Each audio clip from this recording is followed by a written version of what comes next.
I'm Brandon Amoroso, and this is the D2Z Podcast, building and growing your business from a Gen Z perspective.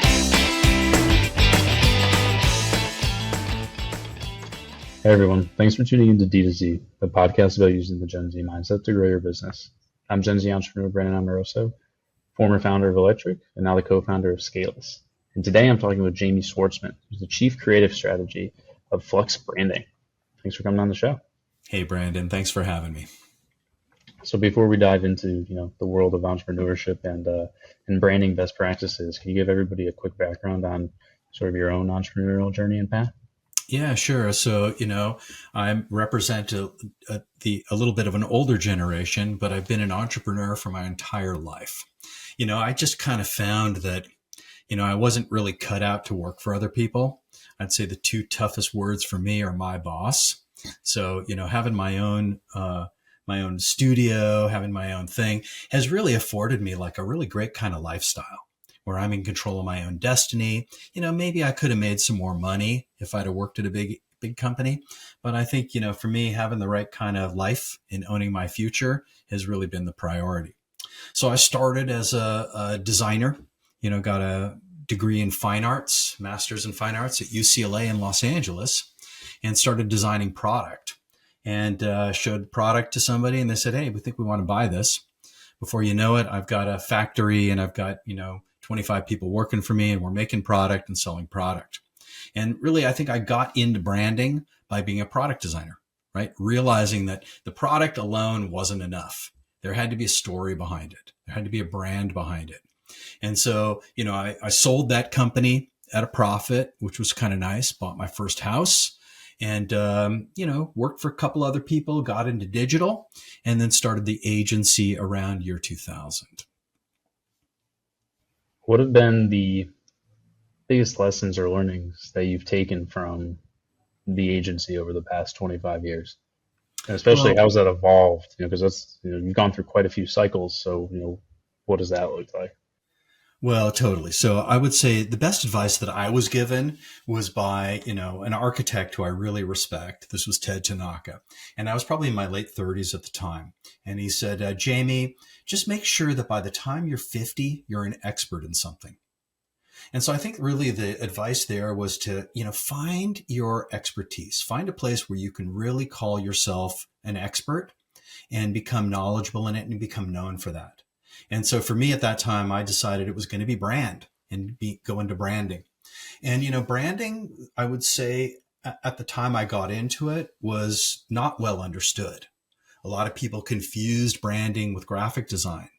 People confused branding with the logo, right? But branding is a much greater discipline of discovering identity. And if you or I were to go into therapy and try to figure out who we are, what our identity is, it's a deep dive, right? It's a spiritual journey to figure out who we are. And we do the same things with companies. What does, you mentioned that it's not graphic design, it's not a logo. What are some of the tangible things that would come out of, brand in your opinion?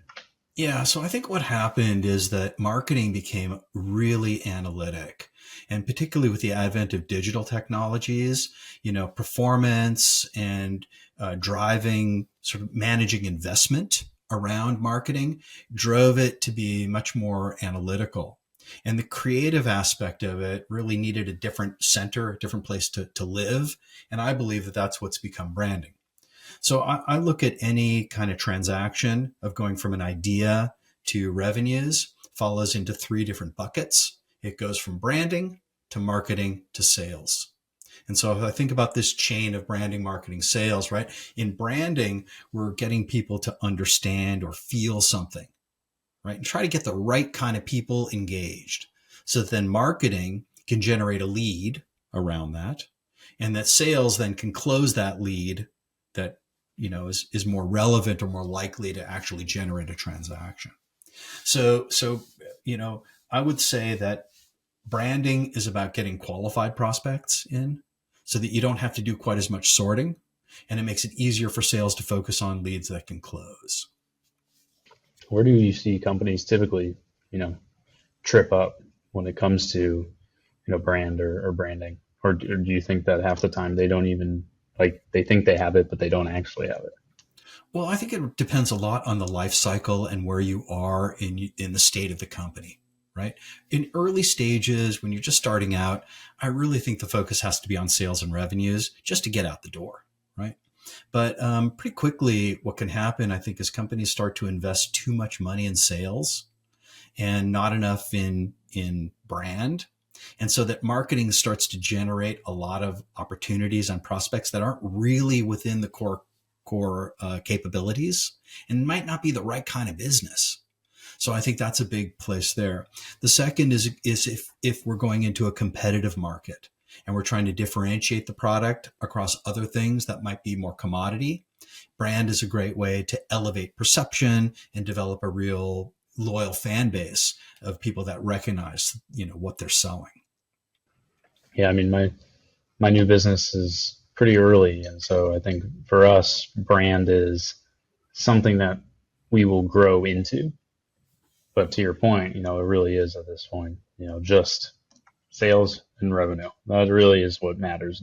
But I think you need some aspect of brand. I mean, like, we've had internal exercises around how we want to do like messaging or what we want our identity to be. But I mean, it's by no means in any way like, done by an expert or perfect. But that has to happen because I remember, have you heard of the book, Building a Brand Story? Sure. Brand stories are great. I love that book. So I read that book in 2020, I think beginning of 2020. I'd had my Shopify Plus agency for about a year and a half. I was just graduating from USC, actually, so right down the road from you. Yep. Just a little bit of a rivalry there. You're Trojan. Yep. And, that completely transformed everything that we did as a business, not just the website, which was changed significantly because I just was like, well, let me put myself in the shoes of somebody else coming here for the first time. Like, this doesn't make any sense. Like, this is completely confusing, and I don't even understand how I let this go up on the website to begin with. So that got completely overhauled, but also our service offering completely changed as well as a byproduct of the work that we did, like from reading that book. Yeah, I mean, I think brand has to be authentic and it has to really come from within and be just a way to reveal the authentic brilliance that's really within every different organization. And I think the big mistake that some companies make is by trying to engineer a brand that they think people are going to like, right? I think a brand, again, when you come back to identity, I'm the best Jamie when I come off as Jamie. And I don't try to be somebody I'm not. And, I can try to fake it. I can try to put on a false front, but in the end, it's exhausting. It's so energy intensive to do that. I'll eventually revert back to who I am. So what we do when we're doing branding is really work with our clients to help them figure out who they are. What's brilliant about what they're doing, and then just reveal that to the world. It's pretty simple. What would you say, what's like your favorite project ever? The one that really sticks out to you? Well, I mean, for me, my favorite project is the one that I'm working on right now. So it's always that way. And, we just got a really interesting new client. They are in the aquaculture business. So they're growing fish. So I just got back from Ensenada, Mexico yesterday, going, on a boat with 10 chefs out to the aquaculture farms, pulling out the steelhead, bringing it into a restaurant, 10 chefs who are working on the fish, slicing it, making sashimi, making great flavors, talking to chefs about food and flavor. I mean, how there's no better possible place to be. I love food. I love flavor, and getting to work with brands who are trying to make a difference in the world, doing sustainable farming, trying to do something that's great flavor and doing something new. I mean, that's just a total kick. But I would say it's not always that. And this is another thing too, for anybody who's thinking about being an entrepreneur in this business, is it's all about getting into what the client's doing. And sometimes it is as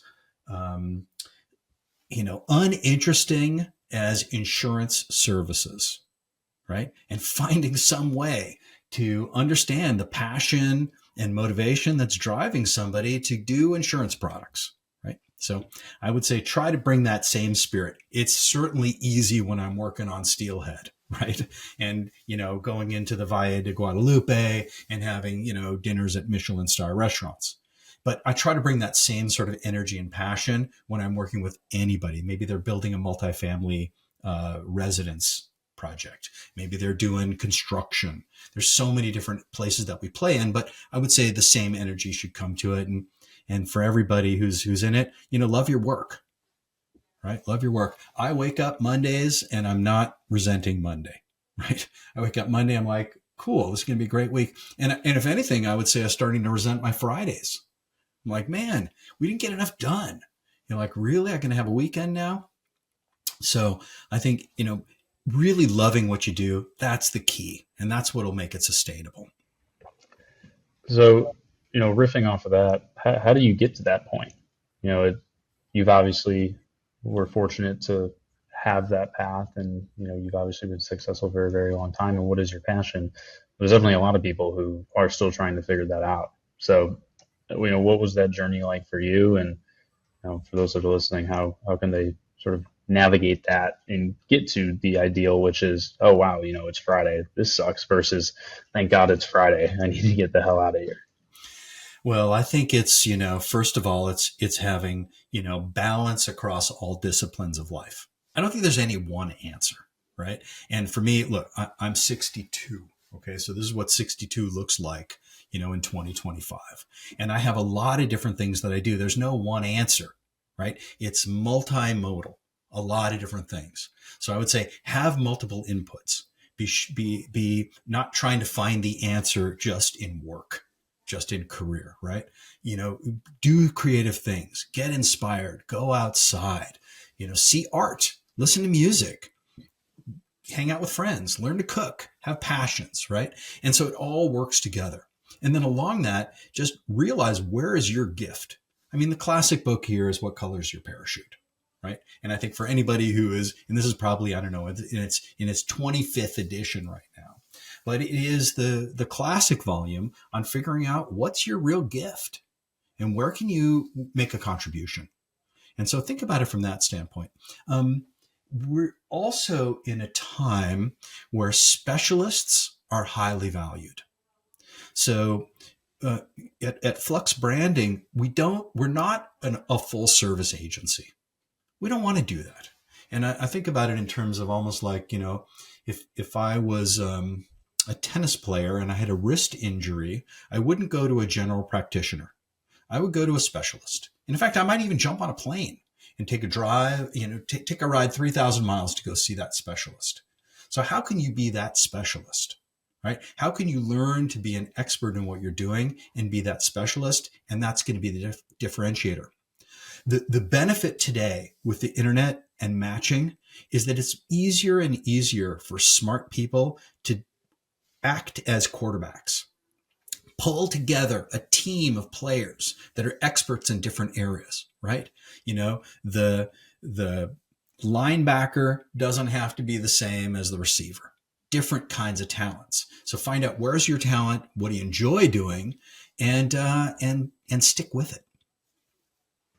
Yeah, I think the sticking with it component is really important to highlight in today's age of instant gratification. And, if you went on social media, you'd expect to be able to snap your fingers and become a billionaire entrepreneur, it seems like. Yeah, it's 10,000 hours, right? So 10,000 hours, but, and that's also part of why it's so important to enjoy the work, right? To enjoy the work and stick with it. And listen, it can be tough. Times change. I think we're in a time of great change right now. Our agency is called Flux for a reason. Typically when people need what we do, something's changing. And we're in a tremendous time of change right now. I believe that the change that we're seeing is all fueled by technology, in specific communications technology. And this is a time where communications can be highly effective. And coming up with the right strategies for communicating is difficult. There's a lot of different things that can be done. But if you can figure out that recipe and you can start testing with it, the opportunity for resonating has never been greater. How do you balance, being a business owner while also still getting to do what you love? Because, one of the things that I found out pretty early on is that it really is not that glamorous. There's a whole bunch of shit that you have to deal with that has nothing to do with what it is that you actually like to do. Yeah, but then I kind of actually sort of fell in love more with the process of business than necessarily the business itself. And so then that's when I was like, clearly I'm not going to be a marketing agency guy forever, and then ended up selling that company. So for me, it's more about, I love business. It doesn't necessarily matter so much what it is that the business is. It's the process of creating and, being around the team and all of that. But it definitely wasn't that way, and it still isn't that way in certain instances. So how do you manage that and deal with that? Well, I think having a team helps, right? Having a team helps, and not trying to do it all myself really is a big difference.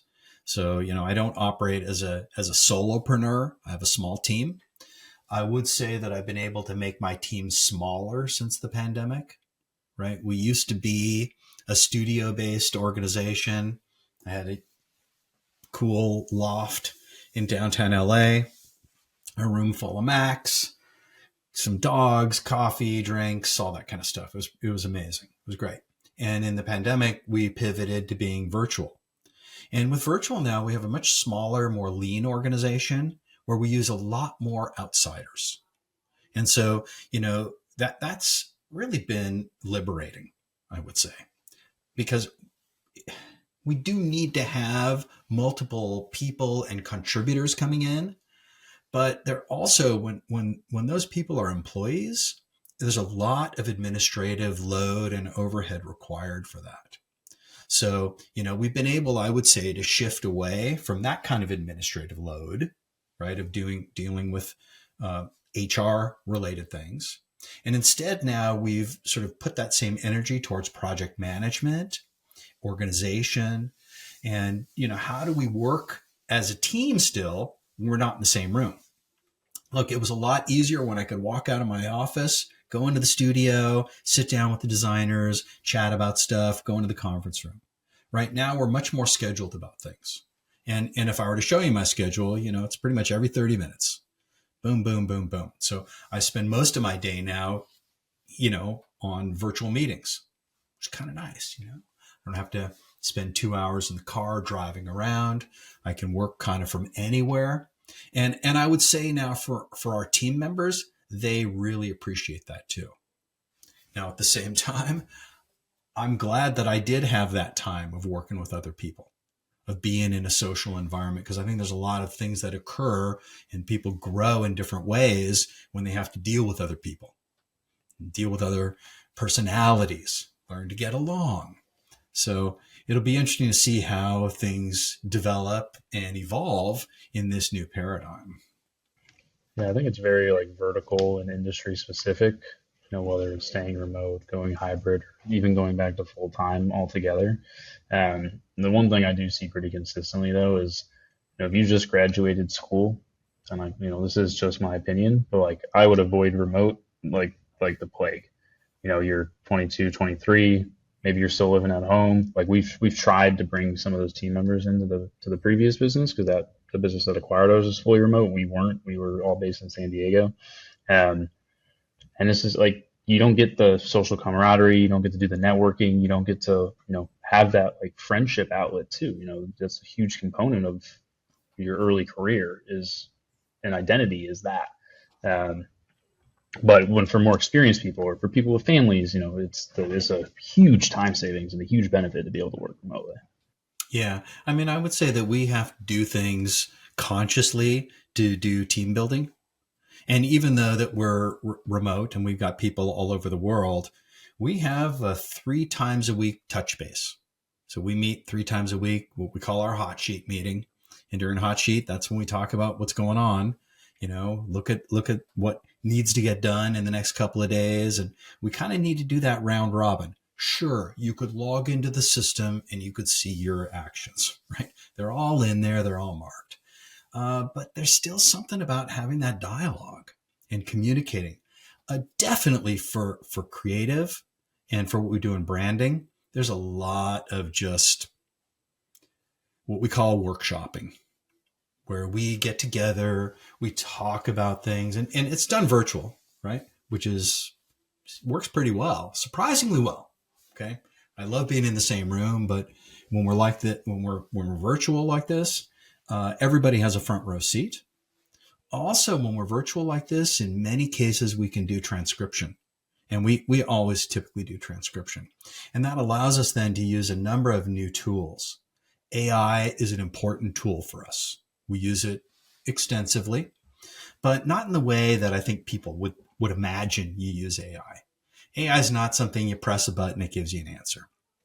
What AI does is it helps us synthesize a lot of content and bring it down and boil it down, and at least get us to a good solid draft. The draft then is, always manicured by hand, but allowing that to come in is important. I'll give you an example. So we have a large insurance services client. I mentioned to you they're in Boca Raton, and we were brought aboard by the CEO who was installed by equity to fix this company. And when he first got in, this is a CEO I've worked with extensively. For one of his first calls was to me. I need to get a lay of the land. We organized a 2-day offsite retreat session with 14 of their top executives, I use markers and whiteboards to marker up things and sort of figure it out. But prior to that, I did in-depth interviews with the 14 executives, used the transcriptions into AI to synthesize, and it was a common discussion guide that I used for all 14 of the different executives. Then I was able to use AI to sort of pull together common themes and common threads across these different elements and use that to generate a 60-page report that gave a state of what's going on. Where are the challenges? And the AI was also able to weight the responses differently depending on the role and title of that individual. So the C-suite guys were weighted more heavily than the manager guys. And that really provided a very interesting viewpoint that, I could have done it by hand, but it saved me a lot of time to do it and use the AI to synthesize. Yeah, the ability to just intake all that data is extremely valuable. It saves me a tremendous amount of time when it comes to things like that, and that's a really cool use case. I love the weighting component. My new business does a lot of that with recruiting and candidate placement and management, and there's a whole system of various weights, and the weights change based off the company, et cetera. So that's really cool. Yeah, I see that where it's going with brand is the outputs of what we do are things like a brand platform, messaging toolkit, style guide, a number of documents that are used by different divisions of the company to try to keep the brand somehow consistent, right? I think that these are moving now into digital platforms. We use a platform called Aurora, and Aurora provides different workspaces for each of our clients. Each of those workspaces have its own private knowledge base. So as we're developing things, we're adding it to this knowledge base, and the knowledge base then informs each of the chats moving forward.